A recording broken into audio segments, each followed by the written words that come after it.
Hello, everyone. It's Martha Novak, and you're on a show called Real Talk with Martha Novak. I'm said person. We are talking about cognitive distortions, and it is always a popular topic because there are some things that we take for granted in the world that we just do, or we're the victim of, and we never realize that it's an issue, it's a problem. These cognitive distortions certainly are things that we've lived with for a long, long time, and we must now take it out of the realm of that's normal and realize it is not, so we can change our behavior and clean up our lives. That's what today is about. And I'm so glad to be with you today. It's always so fun. And oh, my friends are popping in. I'm so glad to see all of you.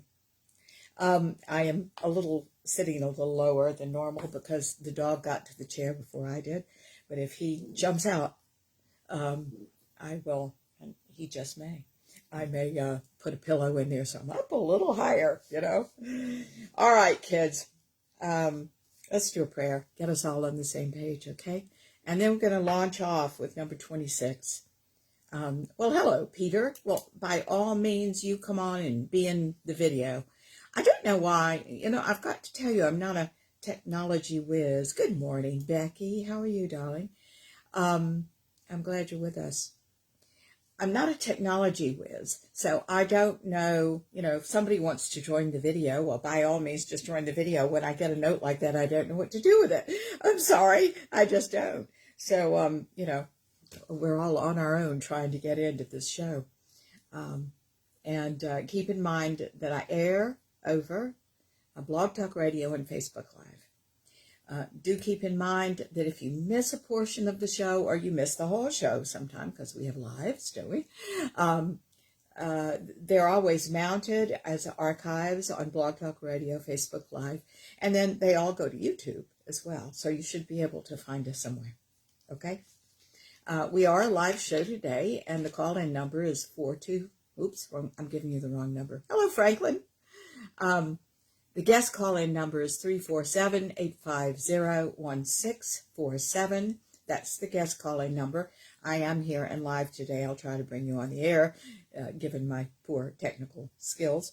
And there you are. Hello, Judy. Oh, I'm so glad to see all of you all today. That's wonderful. I hope you're having a good day, all of you. Let's do a prayer.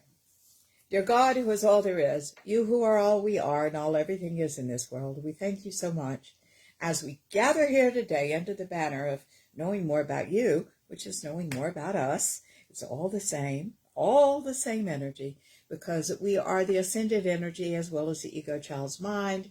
They're not at war. They're all part of the same system. And thank you so much for waking us up to the fear-based self so we can transition to the love-based self. That's really what life is about. We thank you so much now as we pray that you'll open our minds to what we need to see, hear, sense, and know. The next level of release for us. The next level we can let go of these old things that have distorted our authentic selves. We thank you so much, dear God, for all of this. We now say with all gratitude that we know nothing, for it's the you through us and through all things that know it all. We're open to that part of us where solutions lie. Thank you so much for all of this. And we say this prayer in your name, in the name of the Ascended Masters, our love-centered guides and friends, and in the name of all these precious people listening to the show today. Thank you. And so it is. Amen. All right. You're going to have to see me blowing my nose from time to time because I don't know. I know when you all are listening to the show today, it's fall, and we got pollen out there. It's spring, and we've got pollen falling is what I meant to say. All over the place. Oak pollen, primarily. So I have to do that instead of let my nose run. Forgive me. All right. When you're on the air like this, and when everybody's seeing everybody else, it's a very intimate thing, isn't it? It really is. You can't really disguise anything doing this. And so forgive me for just being blunt about bodily functions, but there we are, Okay. So we went through 25 in the last 2 weeks, 25 cognitive distortions. Remember, cognitive distortions were formed in your childhood, and they were based on appearances. It's interesting, though, because at some point in our higher mind and our adult minds, we need to start asking, well, were appearances truth? And the answer is no. Appearances are not truth, especially when we're children, because we see everything in relationship to us, as it should be for kids, by the way, But the problem becomes then, if we had a dad that didn't, if we knocked ourselves out writing a good paper and our dad never paid attention to that, you don't say, well, the dad is misguided and has one of these cognitive distortions and is overworked or has his priorities in the wrong place. No, we say something's wrong with us, something's wrong with this paper, something's wrong with us. See, the something's wrong with this paper is how it starts. Something's wrong with my work, second thought. Something's wrong with me, third. It's when you take it into the personal realm that it often becomes pathology. We don't just have OCD. All of a sudden, we're OCD, you see. So that's the problem when we have crossed that line. But that's what adults do. That's what kids do. We cross the line at some point. We hear it enough, we're it, you see. Well, the good news is, while that went on, we're adult minds now, and we don't need to perform and work under those old assumptions about life anymore. And that's why I'm doing this show today, and have been for the last 2 weeks, is because it's really important for us to... Are you okay, T? Are you going to go down? Is that what you... Yes. Okay. Pillow time. Sorry, kids. I'm going to have this set up before. If the dog gets to the chair first, I have to wait till he gets off. It's rule at our house. Now, there I am. I'm not just eyes and a little funny hair. Okay. We can change all this now. Isn't that good news? The reason is all this is just energy. All this is just energy that can be changed. Energy can be changed. So let's begin, shall we? Let me say, if you're new to me, please go back and listen to the last 2 weeks. You can find it on YouTube. You can find it on, as I said, Blog Talk Radio or Facebook Live. Cognitive conformity is number 26. Let's talk about what that is. Seeing things the way people around you view them. Research has shown that this often happens at an unconscious level. I've noticed this for years in my classes. Certainly, Franklin, I'm so glad that you're with us today, dear heart. Really, I'm glad you're here. Okay, seeing things the way other people see them. We're all here to bring something to the world. That something to the world, I think, has to come out of who you are authentically. We're all creating something out of our egos and our ego child's mind. But that's not the best of us. And what this show is about is potential. If anything, every show is always about your authenticity in the ascended God, which is your potential, right? Too often, I think, if we have not grown up in the mind, we really are working under old illusions, the old illusions that our parents believed. Or we reject those things and believe something else, right? But if you are rejecting that with energy, I want you to know those things are the same thing. Buying into it, rejecting it in a forceful manner, they're both the same thing. So to really free yourself up, you're somewhere in the middle where you don't have to reject with that kind of force. you just, oh, you're saying that the ball's in the chair. Excuse me, I have to throw a ball. I have a funny story about this. So one day, one of my clients came in with, well, he was just furious coming over to my session, his session. And I said, well, what's going on? And he said, oh, this blue car cut me off in traffic. Every time I tell this story, it's a different color car because quite frankly, I can't remember what he said. But anyway, I don't know why the dog is so active this morning, but at least he's not barking for us, right? Or for the squirrels. So he was really angry about this blue car cutting him off in traffic. And I said, but you're all right. So tell me what that's about. And it was interesting. He took a moment. He actually took a moment to consider what that was about. I was real proud of him. And he came up and he said, this is completely irrational, but the same feeling is the feeling I had when I would get that my father doesn't care about me, that he would cut me off when I was saying something, that he gave me that feeling that he didn't care about me. Well, of course, that wasn't true, but it was the child's perception. And now, these things are hard to get to because they're not rational. That person in the blue car, we don't know that person. They don't know us. They might not have thought they were doing anything wrong. They might not have thought they were driving recklessly. Maybe a pregnant woman was in the car, or somebody who was dying was in the car. You were taking your dog to the vet who is ill. You see? But we perceive that it was the same thing. It's not. Now, that falls into another category that we're going to study in just a minute, but let's talk about cognitive conformity here. I don't even know why I got off the subject on that. It seemed to have something to do with cognitive conformity. I think that we all are doing that. I think that's why I said it. It's because we link things in our minds, and they're subconscious. We don't know we're linking them.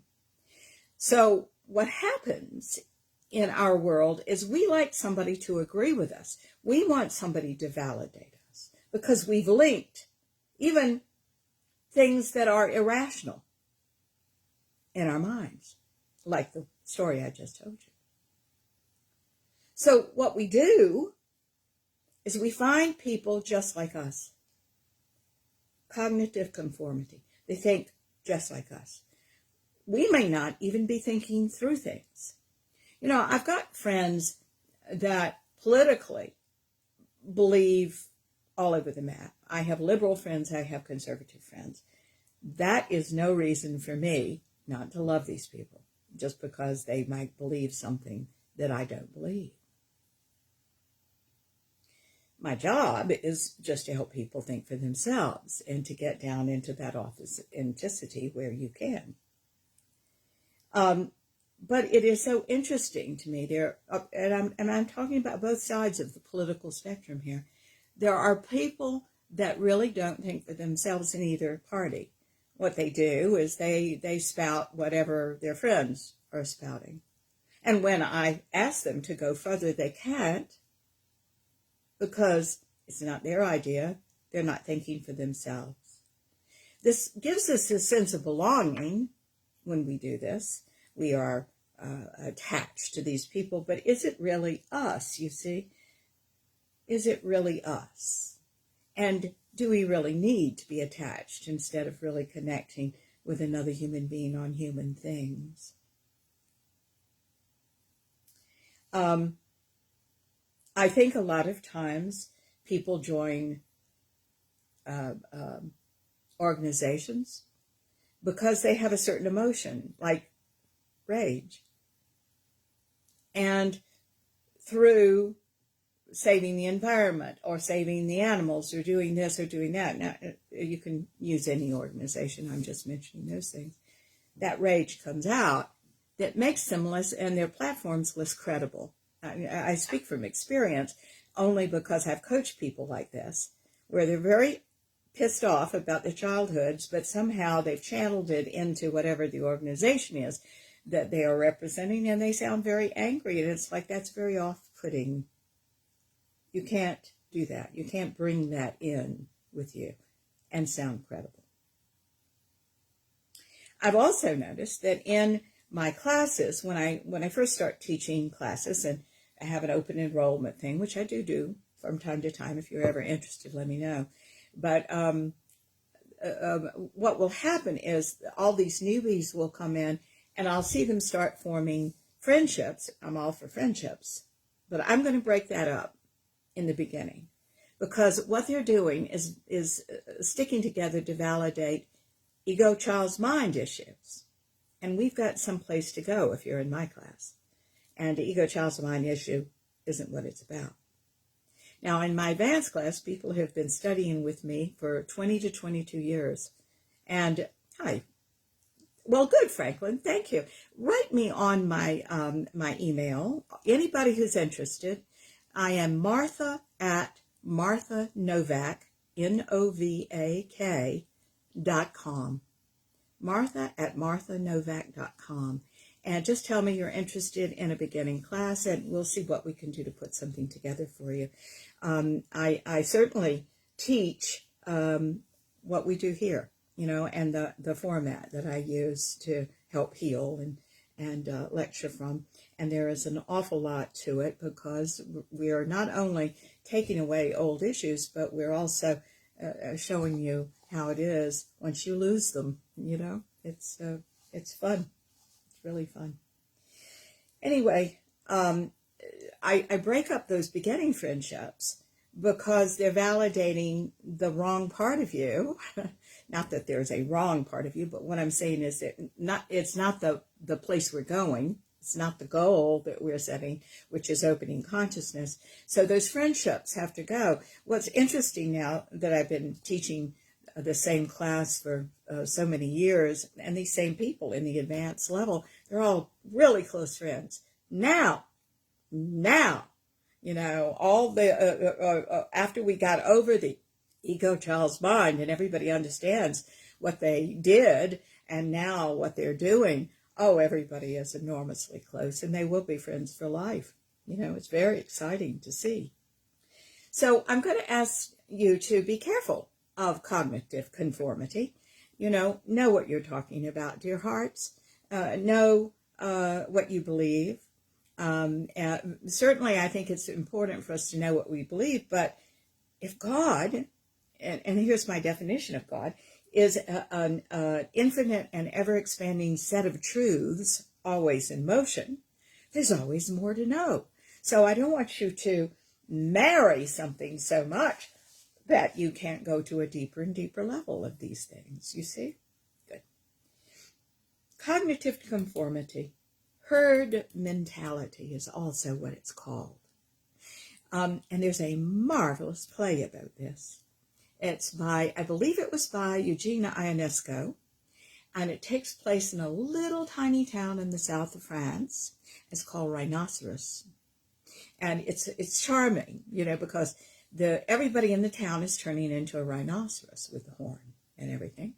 And except for these two people, they're the only two people left in the town. And I remember the woman's name is Daisy. I can't remember the man's name. But anyway, it's very French, because right in the middle of the rhinoceroses are dancing on the roof, and the plaster's falling, and they're trumpeting all over the place. And, it's very funny. They're talking about what they should have for lunch, or whether they should have a baby, repopulate the world. I mean, it's charming. It's just this wonderful fantasy. And the play ends where Daisy, who has been attracted to these beasts, runs out to become one of them. And the play ends with the man looking in the mirror and looking at his forehead and wondering whether he is going to turn into one. This is a marvelous fantasy about what? Cognitive conformity.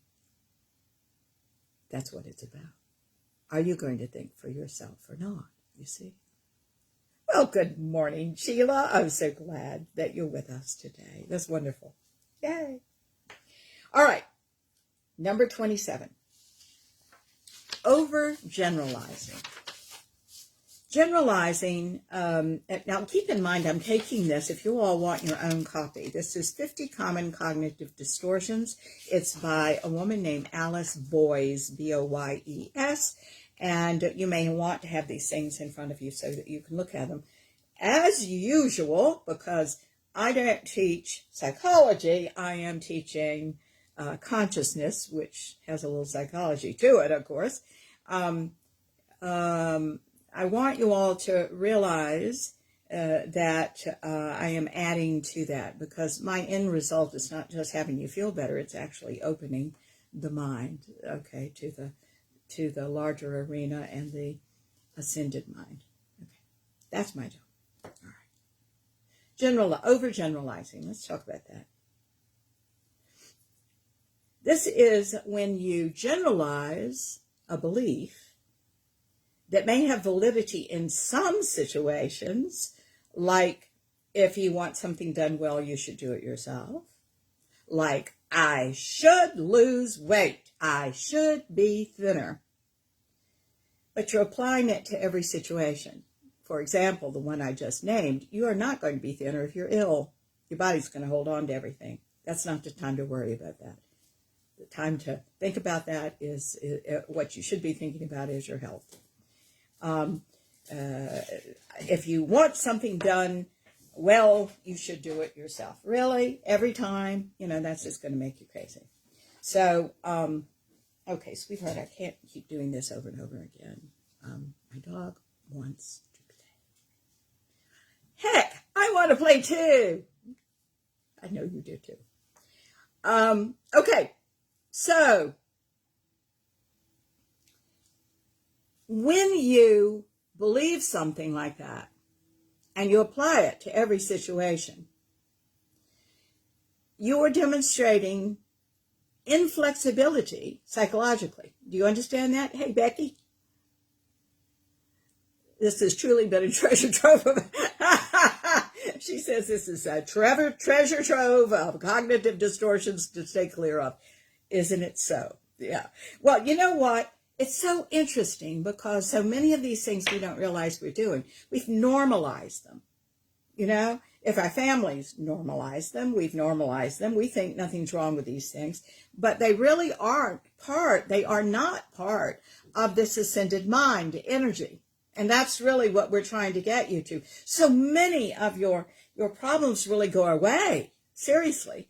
And solutions are in the ascended mind, not in the ego child's mind. I often say, there's what do I want to say? There's a phase we go through in our healing where the ego child's mind, the part of you that thinks and behaves like a child, is trying to counsel the ego child's mind. For example, I have a client that has a lot of anxiety. So she sits down and she says, now, is this true? Why don't we believe this instead? Is that the higher mind? No, I'll take it, though, rather than her indulging so much in anxiety that she's done all these years. This is a phase that you go through where the ego child's mind, you're doing the best you can, is talking to the ego child's mind.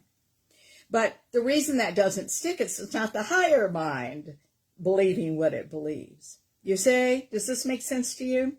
I hope so.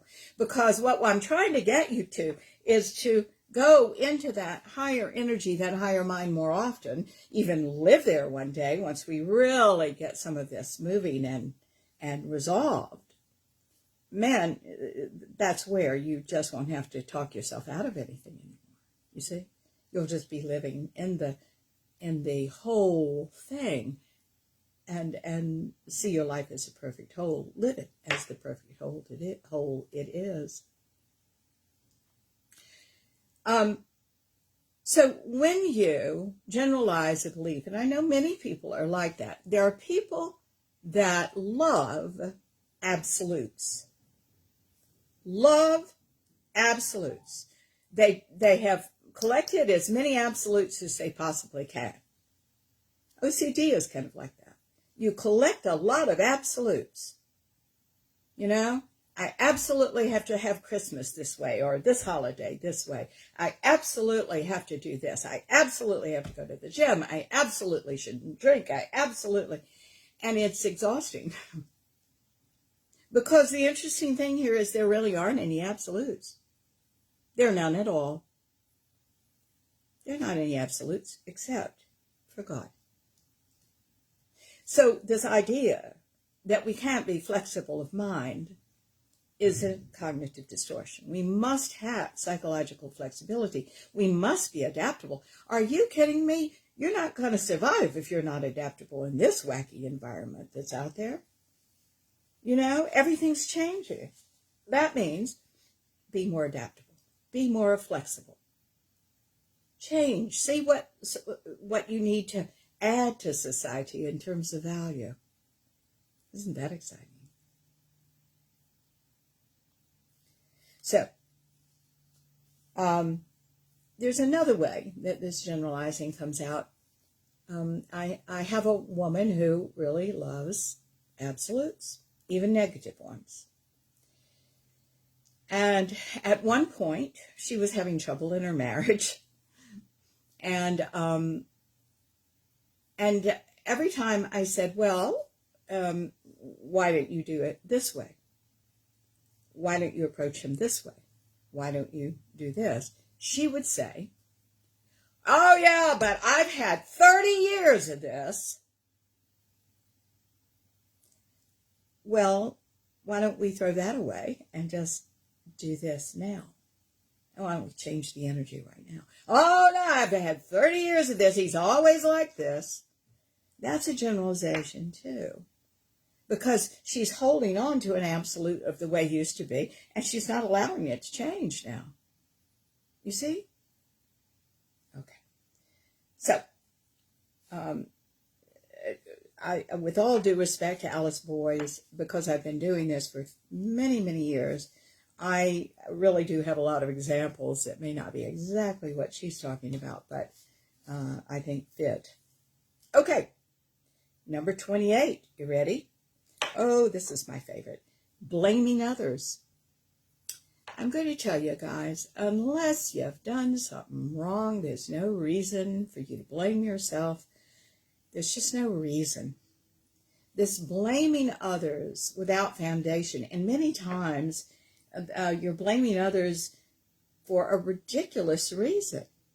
And we don't talk about why you're doing that, if you're doing that.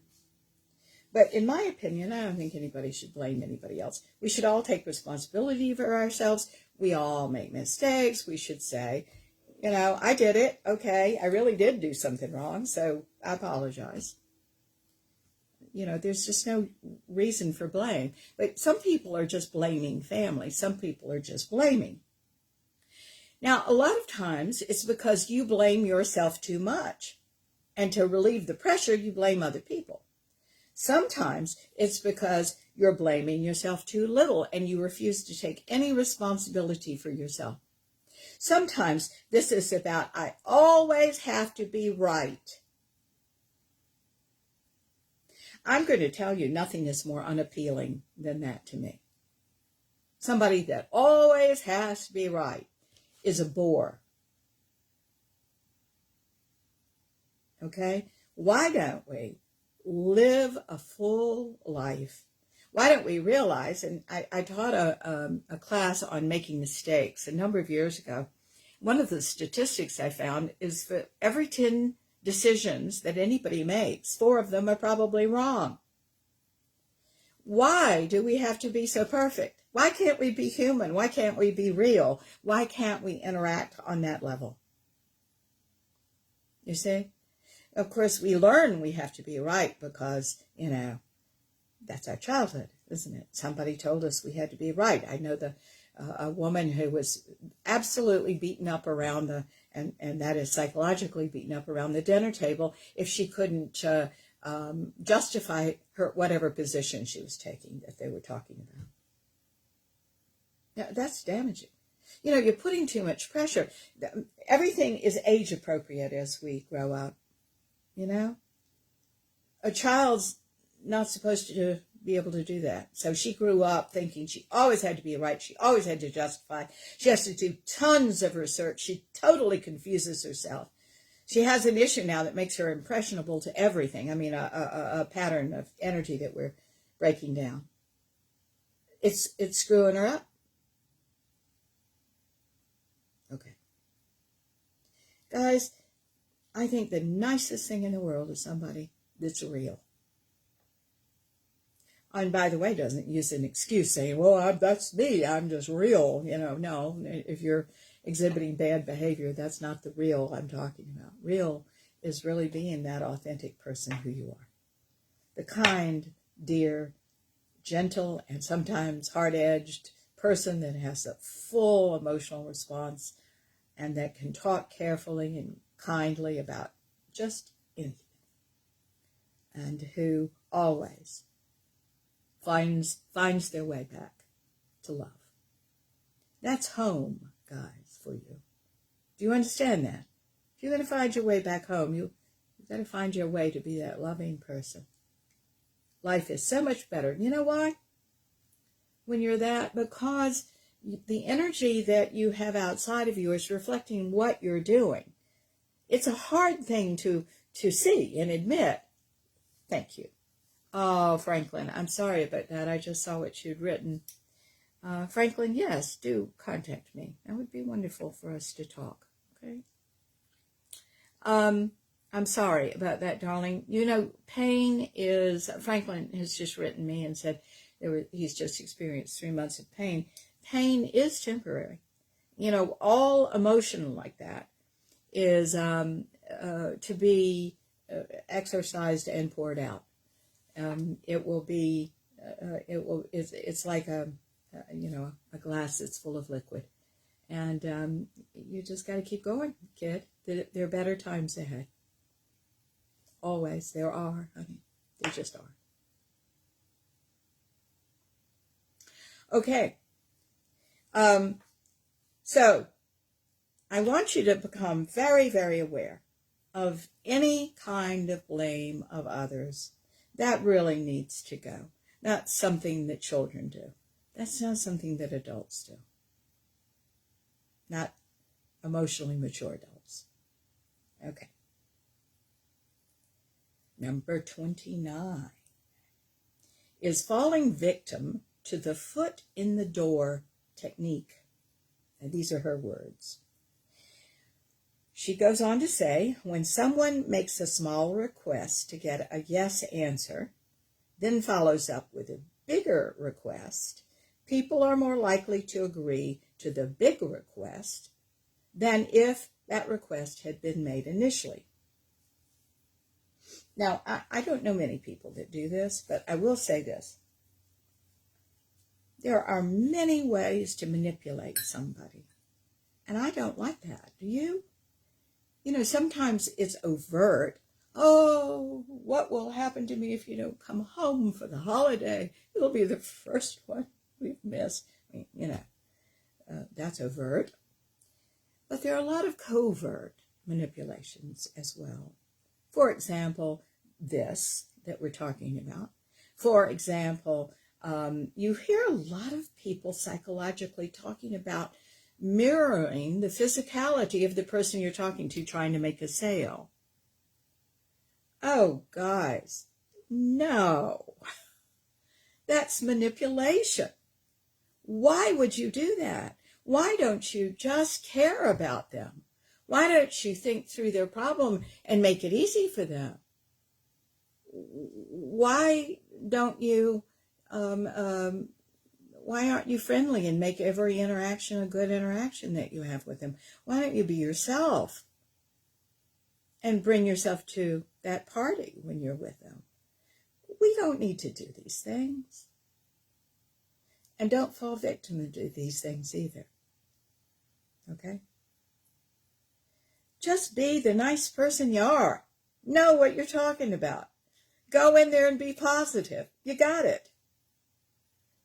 Yeah, well, Franklin, absolutely. We've got to stop that energy. Okay, darling? He said that he'd had the manipulation of people too.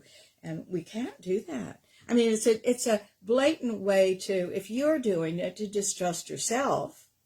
And you've got to wake up that other people are doing it to us, because that's not friendship. Or if it is, it's got to be a friendship that's cleaned up past that. You see? You know what I love about friendship? I love that my best friends don't try to fix me and I don't try to fix them. Now, I do this for a living. Many of my friends are clients, and that's great. I've got 2 hours. My sessions are 2 hours long. I got 2 hours to tell them everything. After that, nope, over. I'm not doing that. I'm just appreciating them, loving them, and hearing them out. And vice versa, by the way. Okay? It's not about fixing. Sometimes it's just about hearing us. Years ago, and this was about, and I don't know what the latest statistics are, but about 25 years ago, 30 years ago when I was teaching this, the number one fear, I don't know whether I should call it a fear, the number one concern when people were having conflict with other people was that a need to be heard. They all said, and it was overwhelming, they needed to be heard. Make sure you're hearing someone. Make sure they're hearing you. That's the honorable thing to do here, isn't it? Not to feel threatened, to stay in the present, to just listen. To not try to fix anything unless somebody asks you, can you help me fix this? You see? Okay. I think that's something else that happened in the early days of my classes. Because a little knowledge is a dangerous thing, right? And so these people would run around trying to say, well, you know what your issue is, and who wants to hear that? Nobody wants to hear what your issue is, unless you're in a therapy session, right? No. So we had to stop that too. Stop that. Nobody's your client. Be a friend. Okay. Another manipulation is called falling victim to the door in the face technique. And that's when someone makes an outlandish request first, then makes a smaller request. The initial outlandish request makes the smaller one seem more reasonable. This is how a lot of salesmen get their feet in the door, But guys, I think it's ridiculous to play these games. I do. Okay. Let me put it this way. When you play games, and it's interesting. Let's talk about gameplay in a minute. I have a lot of single friends, and they show me profiles and things of people that they're thinking of dating or are dating. And a lot of times what is always mentioned in the profile is, I don't want anyone who plays games. But if I ask those same people, what are the games you're talking about? They can't tell me. They can't tell me what a game is.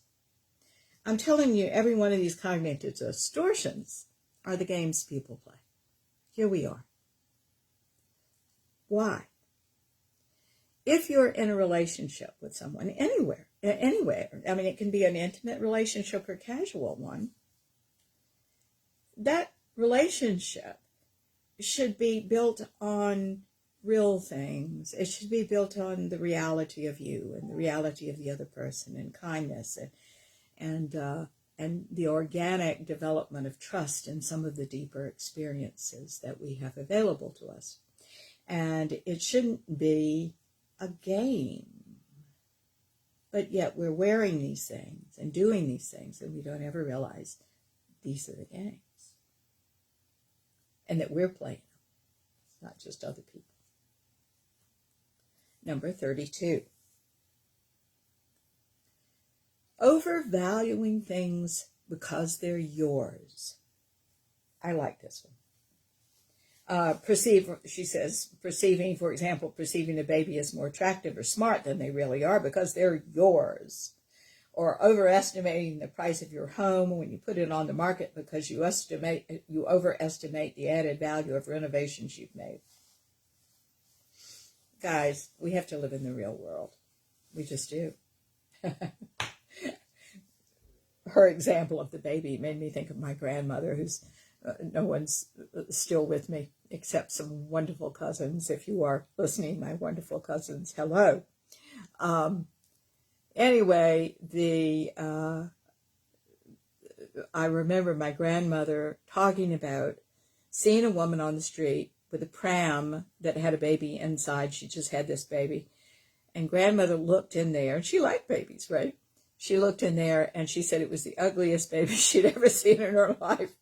So her comment was, "My, that is a baby." That's been a joke in my family ever since. My, that is a baby. Okay.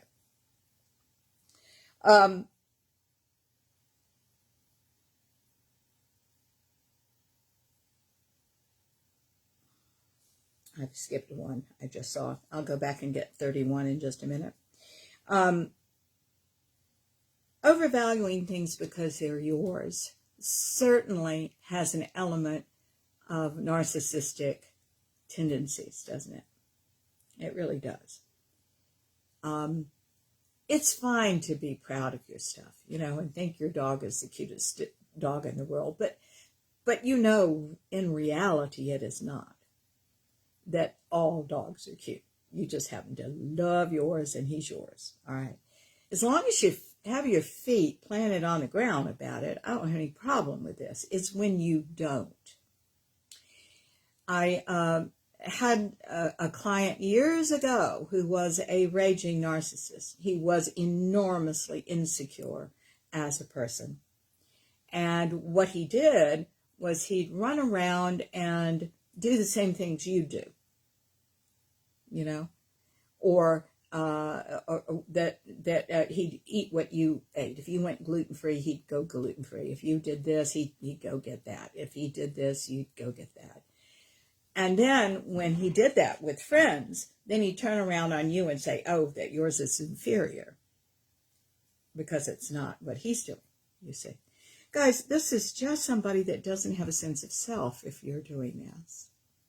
And it's very important that you see things realistically. I think greed also plays into this.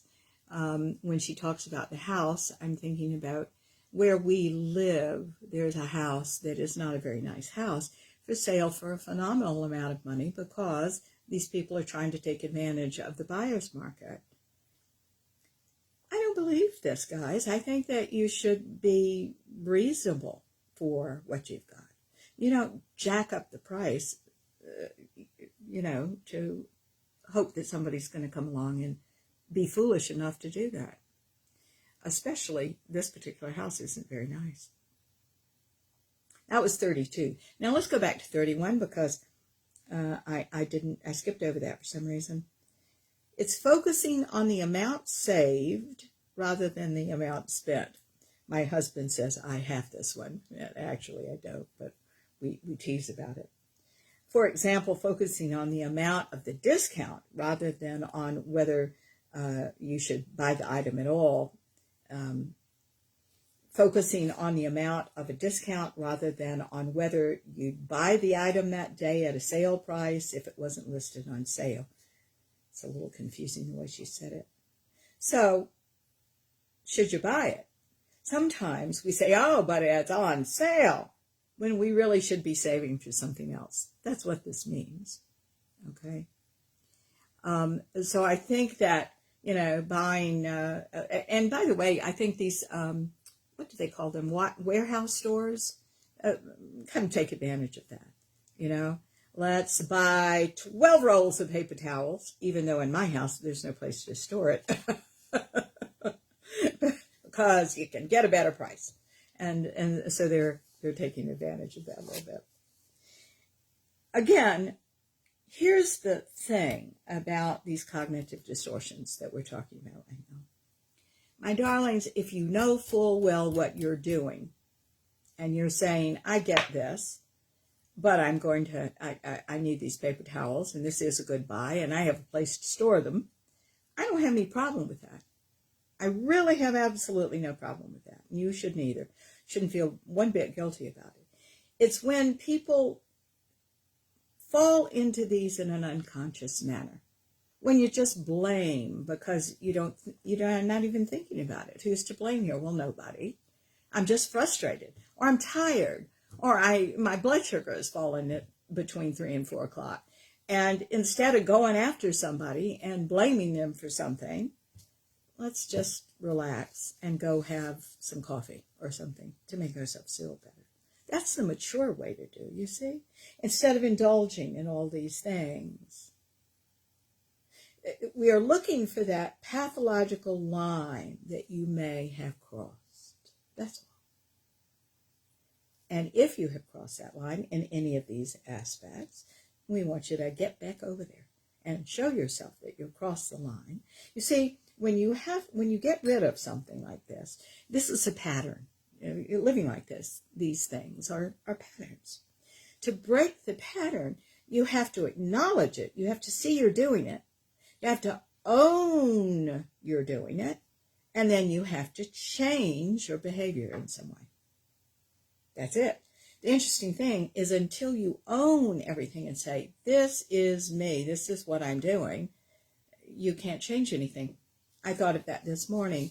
One of my clients, who's relatively new to me, sent me a list of issues. They're not whole sentences. They're not whole sentences. That's not owning something. That's just giving me little snippets of things. I want to see when I'm working with you and you send me something, I want to see, I do this. I'm not proud of this, but I do this, I do that, I do this. I do it. I'm thinking this. I'm feeling this. Now we can get rid of that for you because you are absolutely owning what you're doing. But if you don't own that and you don't have an ownership energy about what you're doing, it's like me trying to go next door to the next door neighbors and selling things out of their garage. I can't do that. It's not mine to do that with, you see? And if you're not owning something, it's not yours either to do something with. And you're deciding to keep a little portion of it.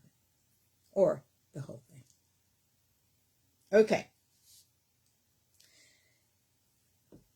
That may sound to you like to someone who's outside the work I do, like that's just so many words. But do you see, acknowledgement is a different energy from ownership, is a different energy from applying change. They're all different energies. You can't leave one of them out and have what you want. Okay, good. I think you've got that. All right, number 33. Here we go.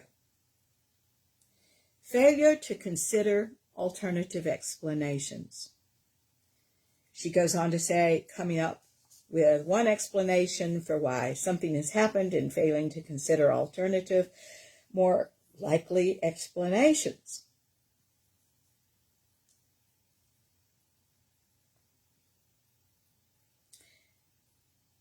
I have a client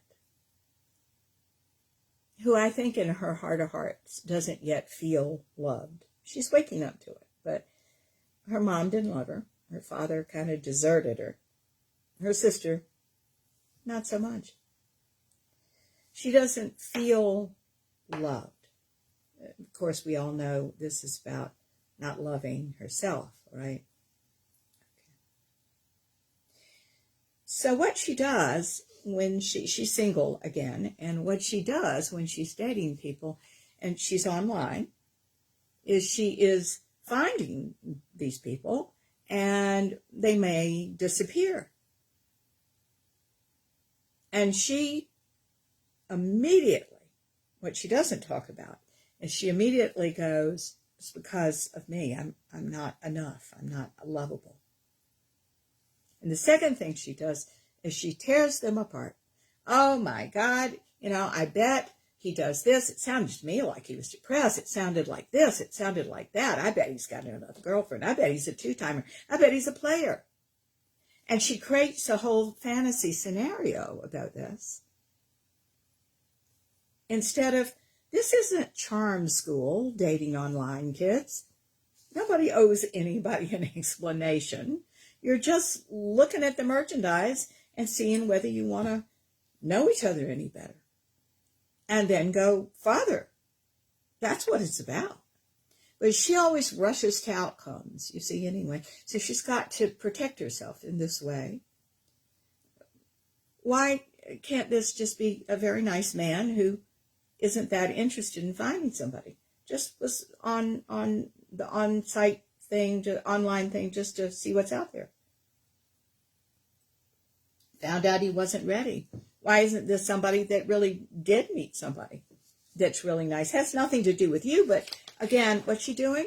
Remember what number one was today? 2 weeks ago when we started this series? Personalizing. It's all about me. I'm not enough. Really? That's not true. So, failure to consider alternative explanations goes far beyond even what I'm talking about right now. This is that your issues were formed based on the appearances in your childhood. You formed patterns out of that. There were alternative explanations, like the one I gave you about the father that wouldn't pay any attention to what the child wrote. If that went on, and repetition is very damaging, and of course people repeat out of patterns, right? So if the father's pattern was to always be far too busy for his kids, or not like his kids very, very much, not relate, or he was a workaholic, or whatever was going on with the dad, the child grows up with that every single day of their lives, doing usually one of two things. They implode and take menial work, if they take any work at all, because they're no good, right? Or they overachieve trying to get that father's attention, and he could have been dead for 30 years.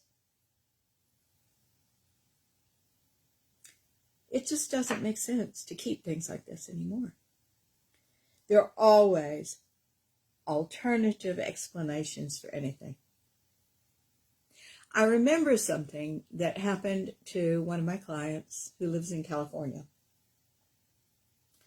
And she told me an incredible story about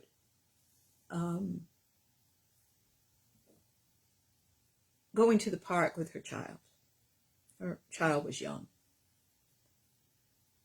And she was sitting on a park bench, and she noticed this man who came and sat on a park bench over there, and he had a kid around the same age. And she said he was just disheveled, and he looked like hell, and he hadn't shaved, and he was dirty and unkempt. And she judged him harshly. And the little kid started playing again. And she heard that little child say to her child, "My mama just died, and I don't have a mama anymore." They had just come from the hospital where the mother died of cancer. She said, I don't think I'll ever judge anybody again. I just won't assume anything. And what I want to put on the table, darling, is everybody has a backstory. If you don't understand why somebody's doing something, the most honorable thing for you to do is to ask. To not be afraid to ask. What's going on? Can you tell me if this is about me?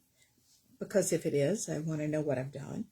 If it's not about me, I just tell me it's not about me, and when you're ready to talk about it, I'm right here. That's mature. You understand? There's a difference between reacting, knee-jerk, right out of the issues, right out of the cognitive distortions, and responding. Okay. And choosing, by the way. A reaction is not a choice, you see. It's reaction. Moving on. Thank you, sweetie. Number 34 is the self-serving bias. This is a good one, okay? She goes on to say, the self-serving bias is people's tendency to attribute positive events to their own character and attribute negative events to external factors. I like that one, but here's why that's not good. All right. First of all, we don't see ourselves realistically, and our healing always has a base of realism. We have to accept things as they really are, you know. The second thing about that is energetically, if we're talking energy, and you know, we're talking energy psychology here. If God is everything, and it is, the light and the dark, the rich and the poor, the everything and the everything, if God is everything,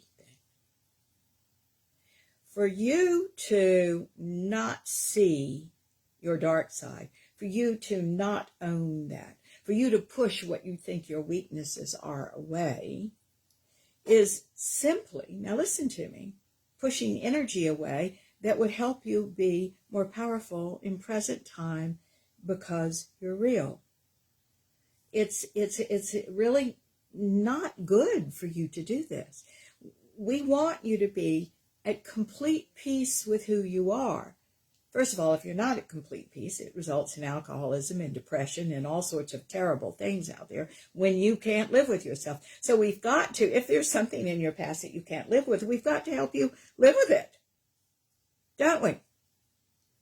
Because the alternative is not good for you to not live with it, however that looks.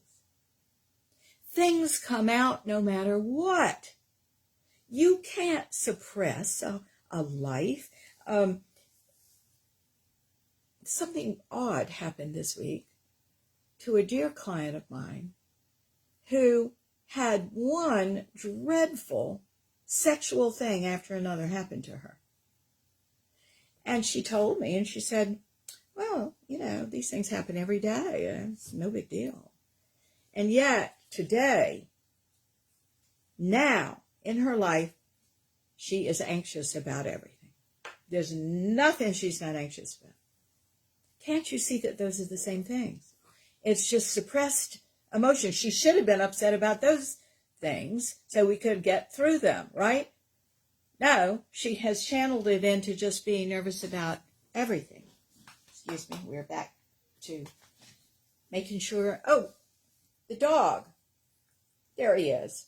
He had a grooming appointment, and he actually looks like a poodle these days instead of God knows what. And the feathers. I love the feathers, don't you? All right. What we're feeling isn't going to go away, guys. It needs to be addressed, especially if these feelings come around again and again and again. That was not normal for her to have a childhood like that. And those things need to be addressed. But there's the source of her anxiety. I'm simplifying this, but it's not that simple. But, all right.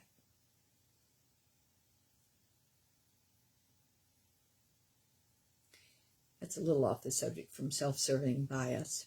But I know many, many, many people that I have to work on before they accept what they describe as their dark side. And why? We all have one. We all have one. We all have done things that we're not proud of. We've all been human. But who are we now? And what are our choices now? And I'll say, you know, all of you all tune into a show like this and you want something. You want to be more powerful manifestors, or you want to be closer to God, or you want to work the energy better, or you want to just be happier, or any of these things. And they're perfectly valid. I wanted my acting to be better. And that's why I got into therapies to begin with. We all get in them for less reasons, and we don't really realize this is a reinvention of ourselves. And we should be reinvented from the child to the higher mind. It's perfectly natural. It's wonderful. It's a great journey. But we are not going to get there by saying how great we are all the time and denying our humanness. Because it doesn't give us choices in the end. It makes us wear a mask. You understand? Okay. Number 35.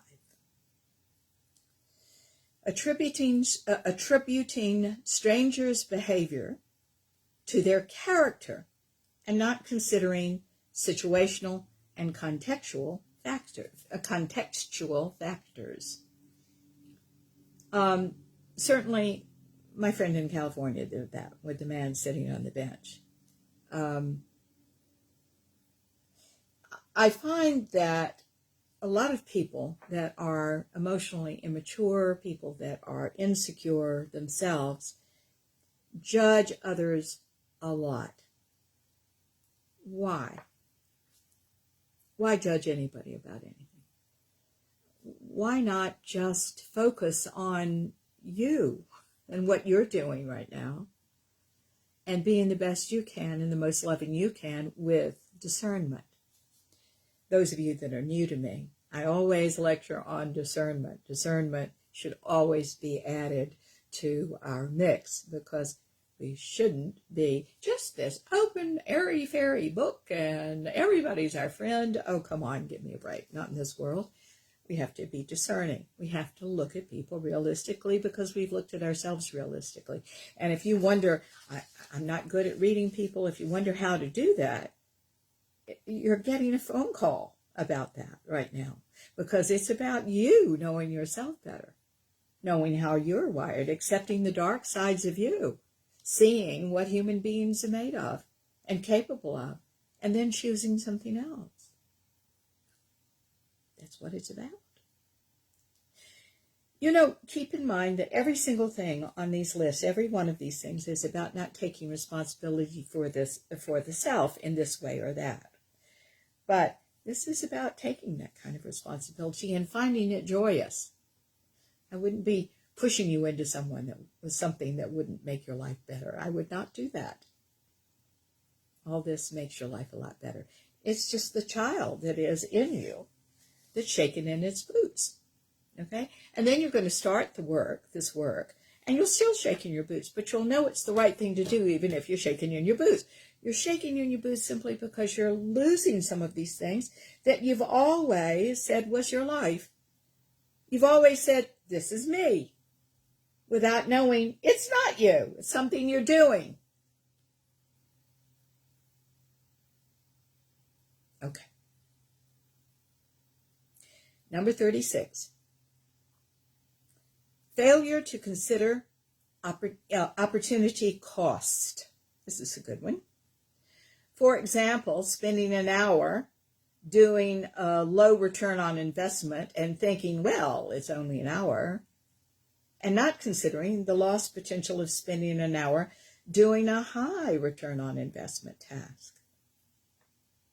I see this from time to time. You know, if someone is in fantasy, let's say a fantasy about being a musician, I had someone tell me they did not have any money at all, and they're going to make an album, a CD.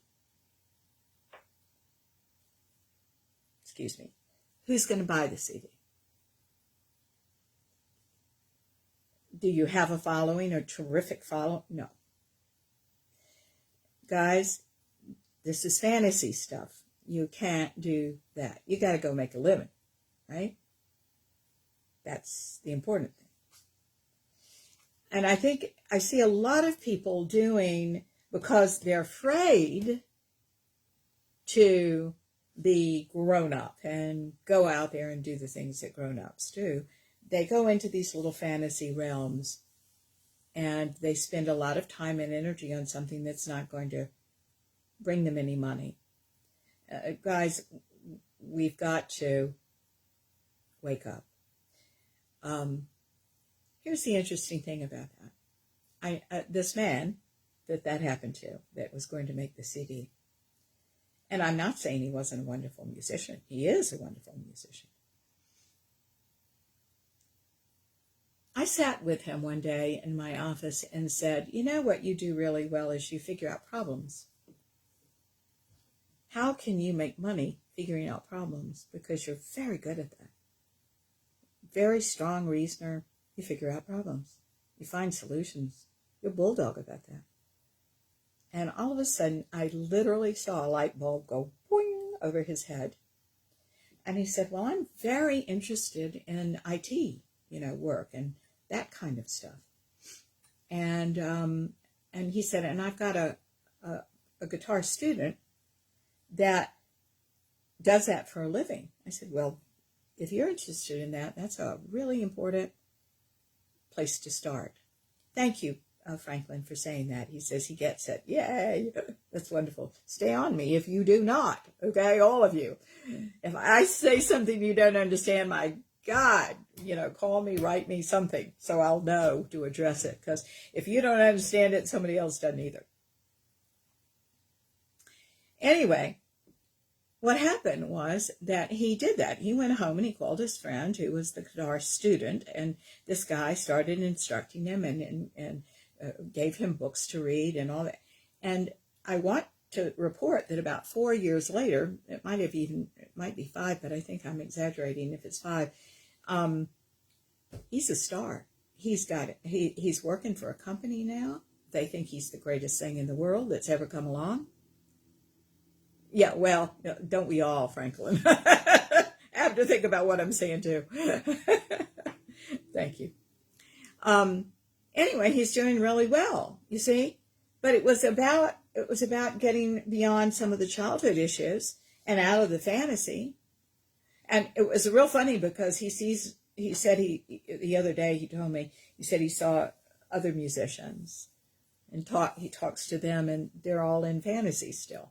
And not every musician is in fantasy. The ones that do well, I think, have their feet on the ground. But anyway, I thought that was really interesting. All right.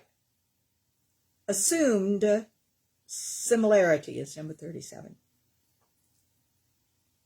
Oh, wait a minute. I skipped one. Hang on. I am lost. Okay. No, this is right. 37, assumed similarity. The tendency to assume other people hold similar attitudes to your own.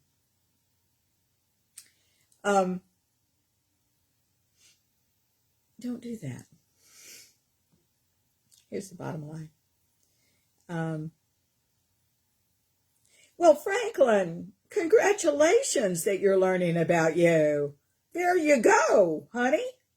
That's wonderful. I'm thrilled. So keep it going, okay? It's a marvelous opportunity to be great, okay, in your way. Assumed similarity. I have seen so many people lose friends because of assumed similarity. I don't know what gives people the right, especially now. You bet, Franklin. That's wonderful. I don't know what people think. They're not thinking, that where they send out really hateful emails about, say, opposing political candidates or about religion or about that, and they send it to everybody. What is happening here on social media? It is the most irresponsible platform I've ever seen, because people shouldn't be doing this. You shouldn't assume that everybody feels the way you do. Why would you do that? And it is, Michael and I are just constantly, we have our chins on the ground sometimes, because we just can't believe that people are sending what they do over email, assuming you feel the same way. We've never had a talk about this. You don't know how, I'm not talking about you, I'm talking about the global you, of course. You don't know how I feel about things, about this and that. I mean, this is what I do. So you know how I feel about this. But other things, why is it so important?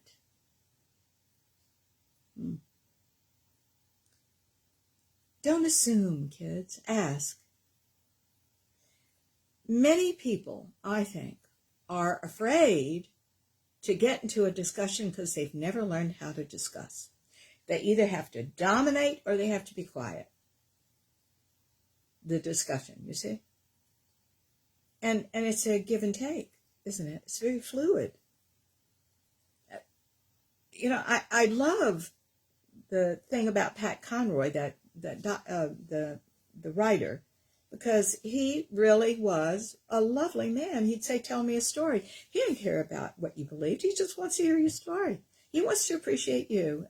He died in 2016, I believe. That's the way I feel about life, too. Tell me a story. I'm not going to judge it. I just love the fact that this world is made up of all of us that have our backstories. Don't be afraid of your backstory. It's a good one. It's going to give you everything you need in terms of information to propel you forward. All right, number 38. In-group bias. She goes on to say, it's the tendency to trust and value people who are like you or who are in your circle more than people from different backgrounds. This is certainly similar to some of the other things that we've talked about. Guys, it's a marvelous thing for us to be open-minded, open-hearted, just listening to people. We don't have to say anything to them. We do not have to educate them. We can just listen. We can say, yeah, well, you know, I don't happen to feel that way. I feel this way. But I certainly support your right to feel that way, and mine too. The world needs that, guys. And it doesn't need groups fighting against other groups that all have issues. And that's why they're grouping together. Come on. Let's do something else. Number 39. I love this one. You don't know what you don't know. Boy, is that true. She says getting external feedback can help you become aware of things you didn't even know you didn't know. I've said that all along for a very long time. We don't know what we don't know. You know, there's a real good reason for that. The ego child's mind helps you suppress things and doesn't let those things come to consciousness for you until you're ready to handle them. This is why that it feels like issue number 321 has just been called today. And I've never felt like this before. And I say, no, you have. It was suppressed before. And now you're strong enough to look at that and deal with that. It's growth, guys. It's perfectly natural. Isn't that good? Yes, because if it wasn't this, we would not be able to grow from the ego child's mind to the highest self. We've got to come out of our little airy-fairy fantasy world that God is the good times and that we are being punished for the bad times if we are feeling in a bad place. That's just not true. There are logical explanations, energetic explanations for everything. And your emotional self, your emotional body, is a fascinating thing because you're in conflict there. You can have one feeling and you're directly contradicting yourself in the next. And sometimes these things are completely unconscious. That's why somebody like me, somebody like any good therapist, is going to help you get past this and open your mind so that you can know what you can know. But isn't it a marvelous thing that we don't know what we don't know? It is. It's a protective mechanism. But why do you need protection? You're fine. Think about this moment, and that's all that exists, really, is this moment. You're talking to me, and I'm your new friend. Truly, I am. Why not? I don't have a dog in this fight, and you don't have a dog in this fight either right now. We're just talking. It's fine. We're all right. In this moment, you're all right. Don't run ahead. Don't run behind. You're all right. Look at the open mind you're having. Look at the healing that's going on right now. One of the ways we heal you on a show like this is to tell you these truths, and it rattles the cellular structure, which is, the ego-mind structure, which is all aligned a certain way. Yeah, Franklin, good. He says this is something I've never experienced before. Most people haven't. That's why I do what I do. Okay. But this is the path, darling. It's if we're going to go to deeper consciousness and even beyond that to enlightenment, you have to go through awareness, consciousness, enlightenment. That's the path. That's it. Okay. Franklin, listen to me. You're going to be fine. I want you to hear me. Okay. Michelle? Michelle, you are always a hoot. She says, I'm undergoing cognitive reconstruction. I like that a lot. That's great. We should reinvent ourselves. Life is a constant reinvention. When we get over our fear of change and growth and opportunity, when we decide, yeah, let's do what is natural and good for us in the organic process, we reinvent all the time. New ideas come along mentally. New feelings come up. We deal with those and move past them and have other feelings come in like love to take their place on a deeper and more powerful level. We do things physically different. We entertain more powerful and profound spiritual thought, energetic thought. Things start becoming energy. It's not the personality game anymore. It's like, what's a fit? What's not a fit? It's nothing personal, right? Oh, thank you, Judy. She says, such good inspiration and divine timing. You are just adorable. Thank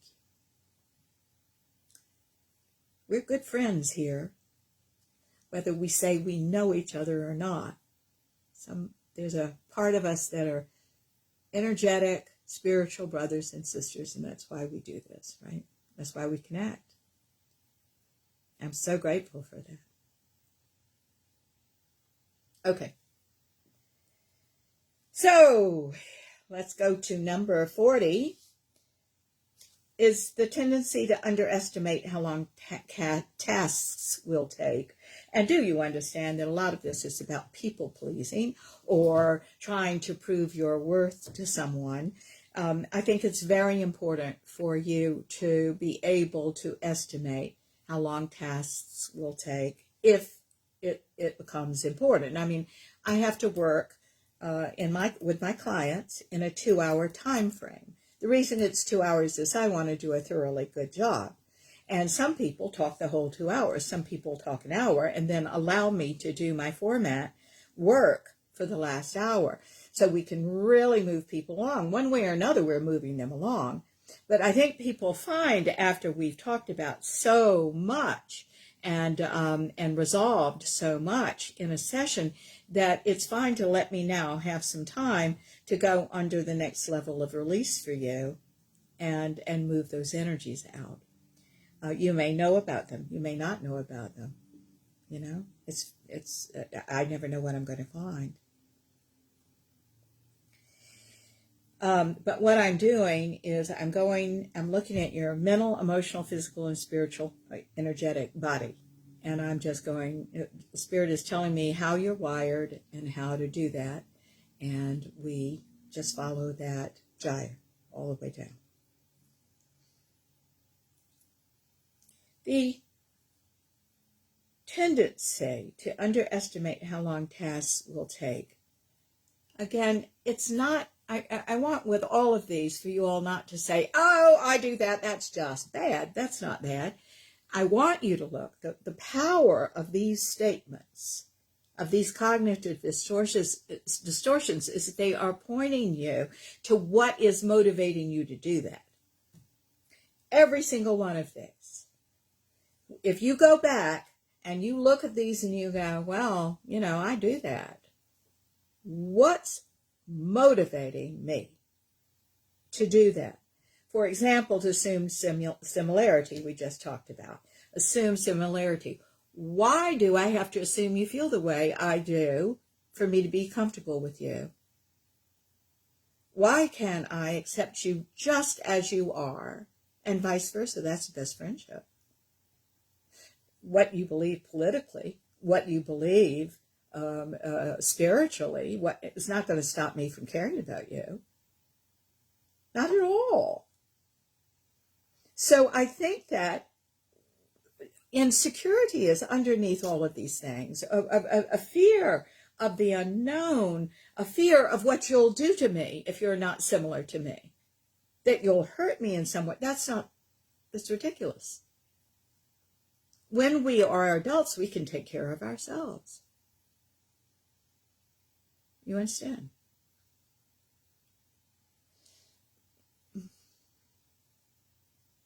This is a little off the subject.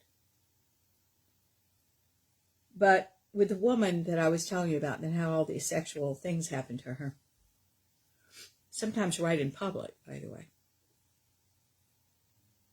I said to her, why didn't you scream bloody murder? I could have been in a restaurant, and if somebody touched me under the table, the whole restaurant would know about it. Why didn't you do that? It never occurred to her to do. She suppressed her feelings so much that it just never occurred to her to do. Is that right? Is that wrong? No, it's not. It's something we need to address, darlings. Because it's coming out as terrible anxiety about everything. Let's go and go through the anxiety and clear what she should have been anxious about to begin with. Let's bring all that up and get rid of it. Put a postage stamp on its head and mail it to China someplace. No offense to China, by the way. All right. So, 41.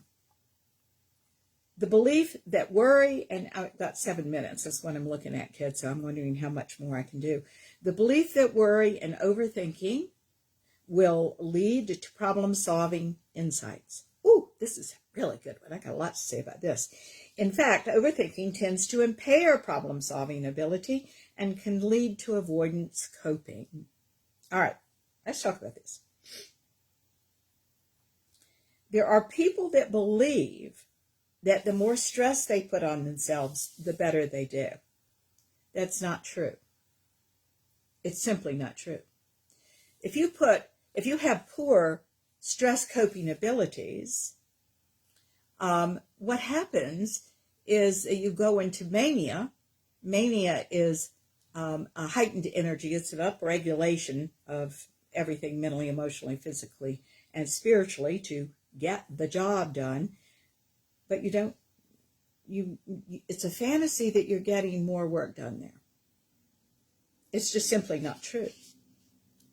It's a place where if you are in that energy of mania, of worrying, of overthinking, of stressing yourself out, you're actually less effective. And nobody can talk you down from it. You're going to have to wait till that passes. So here's my advice about that. If you find yourself upregulating, worrying, overthinking, your heart's beating too fast, you're doing too much, you're getting in that heightened energy, let's give you the ability to see that on the front end. And because once you're in it, you can't do anything about it. Okay? It is a fantasy that all of this effort is going to pay off. It's a fantasy. And a lot of times people worry and overthink out of anxiety. Guys, this is what the generalized anxiety disorder is about. Okay? Stop. You don't need to do this. The what ifs in your life are not a good thing. Oh, What if he doesn't like me? What if I don't get this job? What if I go bankrupt? What if I don't have enough money? What if I can't feed my children? What if? And you start running with scissors, and it's called an emotional spiral. Stop it in the beginning.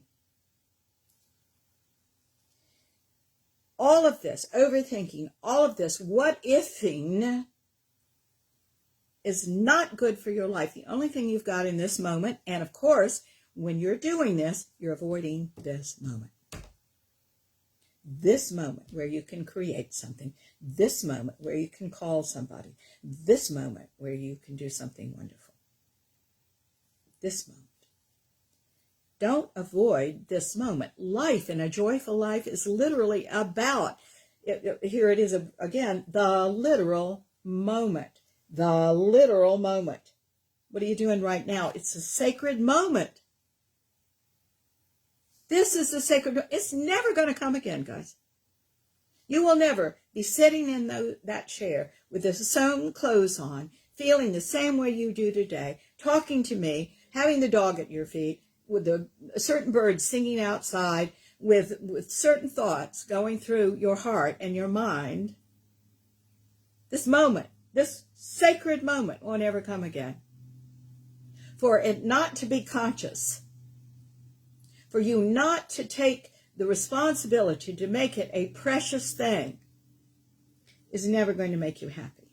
And worry and overthinking take you right out of that.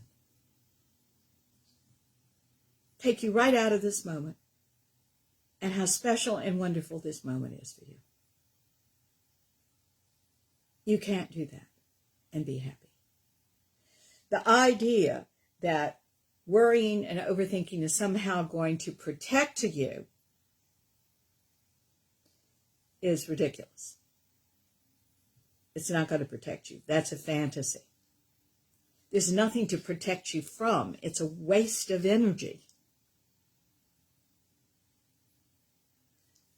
The woman that I was telling you about that is anxious about everything is doing this. It's a waste of energy. She has to worry about everything. Here's what the what ifs are good for. What ifs are great for writing. Write with what ifs. Do some creative experiences with what ifs. Improv is nothing about but what if. Okay? But they don't belong in your life. They won't serve you. And of course, what we're trying to talk about right now is what will serve you. Okay. Guys, we are going to stop right there because we're almost finished. And I want you to have a good week. You can do me a huge favor, guys. If you've enjoyed this show and all the other shows that we have on a variety of subjects, for sure, please tell your friends about this, either by word of mouth or social media or something, because we're certainly trying to expand the conscious community. 90 seconds. Well, and all our shows on the radio are on Facebook Live are free. So you can tune in to these on a variety of subjects, on relationships and anything else. They're all about consciousness and how you live in your life as your higher mind, higher self. Guys, thank you so much for listening, and let's do a prayer. Thank you so much for everything. Oh, Scarlett, hello, darling. Thank you so much, dear God, for all of this. We now ask for tremendous release and healing from anything here that you can release us from. What we'll let go of, we give to our highest selves, that it may transmute and change to real transformation, real joy, real depth of insight and love. We are capable, dear God, of great things.